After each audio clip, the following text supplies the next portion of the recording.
Disclaimer. The characters and situations in this presentation are fictional. Any similarity to real people or events is just a coincidence. Some images or references used are under fair use for educational purposes only. This project is not for profit, and we respect all copyrights. Thank you for understanding.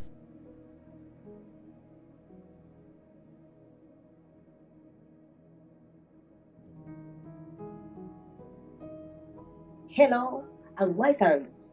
Our art virtual student from English Dashboard Level Online, currently in tutoring with our excellent instructor, Carlos Spaniel. Two are well-based in this argumentative debate activity where all together as a remote time. Our group is Midnight and Claudia, John, and me, Sosa. This activity is called Argumentative Master. Our world present Andrade-San episode. I was a fictional person. People 11 so called C+. Audience enjoy the effort, dedication of creativity and pun into it. May 2025, Argument Style. Z plus the premise. Preparation for win is your mind workout. The argument is your competition. Hello, Yan Song, your host here at C+, where we make a bad momentum count in this episode. Andrade because have two amazing hacks. John Atara, assistant for the Google. Lion, Claudia, as well as mother and Andrade-San. They do a little time from their Christian school to teach us their best, and this to always our own argument. Personally, I don't like arguments. I try to stay away from this, but sometimes it's impossible to avoid them. So today, I will learn from the expert how to deal with this situation better. Now, let's say. Hi, I'm John. It's a pleasure to be here and share some of my personal strategies for dealing with discussion.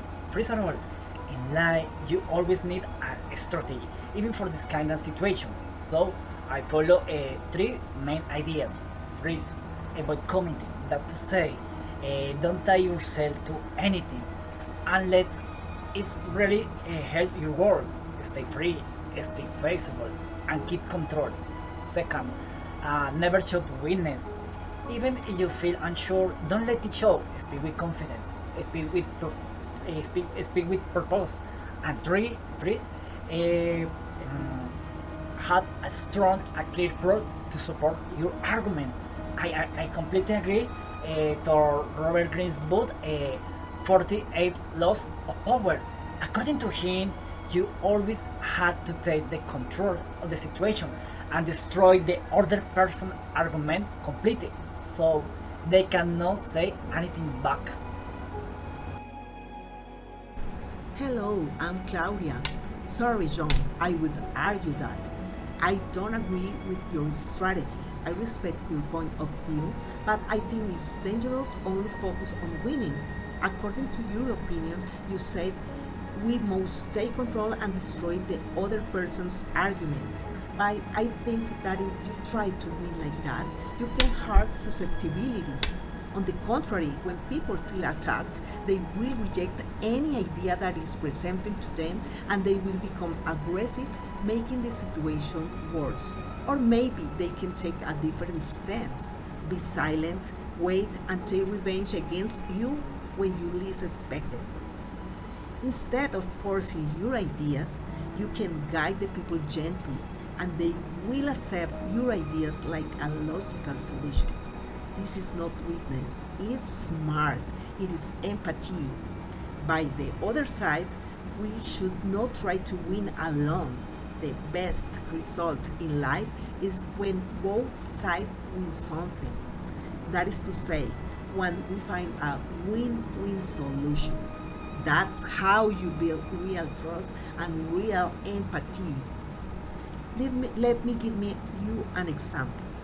According to the Bible, Samson was a very strong man. He thought no one could defeat him.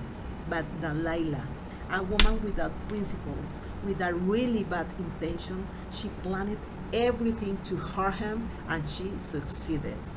So, yes, John, in my opinion, you can win by force, by brilliant strategies, but in the road, you will have gained an enemy that one day could destroy you.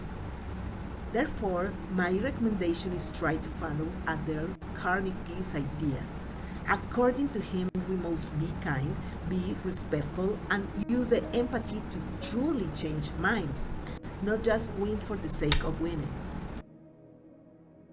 Claudia, I completely agree with you about how to approach a discussion. I also agree with you that empathy and respect are important. However, there are many situations you can always find a win-win agreement.